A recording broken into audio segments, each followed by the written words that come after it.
Hey, do you guys struggle winning a game in Diamond Dynasty? Well, luckily for you, I have 3 key mindsets that will help you guys in Diamond Dynasty in regards to hitting, pitching, and not only that, looking for a way to win the ball game. I'll see you guys in a sec.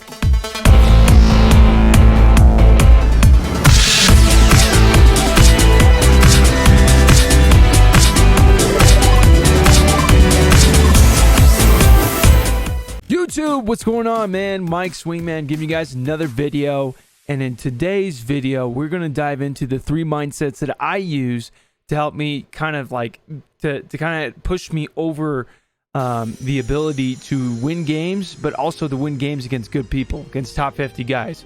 Now, I know, I get it that you're probably not going to face a lot of top 50 guys. I know some people won't, but this is just key mindsets to face anybody in this game, and I really hope it helps you guys. It helps me a lot.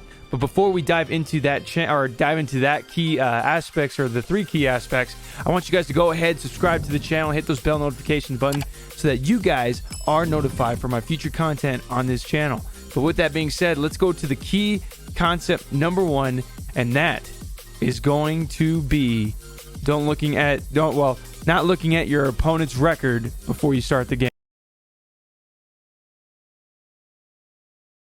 Alright, so when it comes to ditching the record in the preview, okay, here's a lot of things that a lot of guys kind of do, is that they look at the record, and when they see that the record is good, they panic. A lot of people have that tendency where you have this fear inside of you that basically prevents you from having the self-esteem of making you feel good and confident. Observe.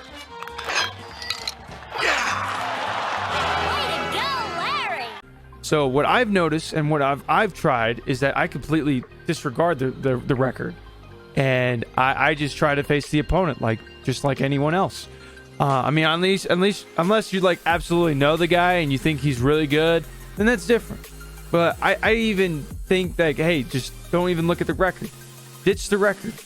Don't let the record get in your mindset or get in your mind, because in real life, when you're a hitter and you start seeing that your batting average is going down, or it is down, more likely than not, your batting average is the one that's preventing you from getting hits and actually having you to perform well. So my honest opinion is that ditch the record. Take the record piece out of your mind and just play. And I promise you, you're actually going to feel a lot better, or at least have in your mind, you're gonna think you're gonna have more of a shot than actually looking at the guy's record. Okay. All right. So that's it for looking at the guy's record. And now we're going to dive into another key concept. And this concept is really key. Okay. And it's regards to slowing down the game the best we can. Okay. All right. So when it comes to slowing down the game, all right, and these are things that I have noticed a lot in this game, okay? And I've had this done not only to my opponents, but I had my opponents do this to me, okay? And sometimes it can be frustrating, and sometimes when you're the one doing it, it helps. And it's a double-edged sword, because, even though I hate it, I do know that it is effective. And the thing that I will say that is our second key concept or key aspect into winning in Diamond Dynasty is slowing the game down. And one of the best key quotes or best approaches a lot of coaches, not only college coaches, but pro coaches, professional managers, they will always say, hey, slow the game down the best you can, man. Because when you slow the game down, that's where your opponent starts to overthink things. Okay, slow it down. Okay, the more you slow it down, the more the guy gets too anxious and he starts overthinking. 1, 2, 3 strikes, you're out. 1, 2, 3 strikes, you're out. 1, 2, 3 strikes, you're out. Okay, when you get into his mind by slowing the game down, that is huge. And I have seen so many good players that sometimes when things go bad, they just start to slow down. Slow the tempo down. Slow it down. Get back to your control. You're controlling the game. It's your tempo, not his. Okay? Especially when you were pitchers. I know when we're pitchers, we get through this panic attack where we start like, oh crap, okay, I gotta throw this. Okay, I gotta throw that. When you kind of just learn to just kind of slow the game down, slow your tempo, take your time, and pitch. Not saying this is going to work all the time, but more likely than not, it does. It kind of, your opponent's hitters are going to start to get in a little slump. They're going to start to say, oh God, okay, maybe he's throwing this. Oh, maybe he's throwing that, and you start playing with his mind. I will say that in my stream, I do get frustrated where I'm like, okay, dude, come on, pitch. In reality, what that guy is doing is working and it's effective. And that's something that I'm starting to kind of realize, like, dude, this thing works. So maybe this can help somebody that is not doing as good. Maybe it can help them pull a win or something, But definitely slowing the game down and making yourself more custom to your environment is the best way to do it. Okay? Make the guy come back to you. Make the guy play in your tempo, not the other way around. Now, when you're hitting, it's a different story. Hitting, you're just trying to find a way to get your tempo going. Pitching, it's your tempo. Control the game. Hitting, you're trying to corrupt that tempo. So when it comes to hitting, and here comes the third key aspect, is hunt for a pitch, but also look for a pitch that is best for you. All right, so the last and key concept that I got for you guys, and it's regards to hitting, is hunt for a pitch. And here's the one thing that a lot of top 50 guys do. Okay, they do not swing at bad pitches. And I get it too. When we're on a roll, when we're hitting home runs, we start getting anxious. We start trying to do a lot. We start trying to free swing. Free swinging in of its own is only beneficial when the tempo is on your side. Okay, when the tempo is not on your side and you're struggling, free swinging can kill you. Okay, and here's why.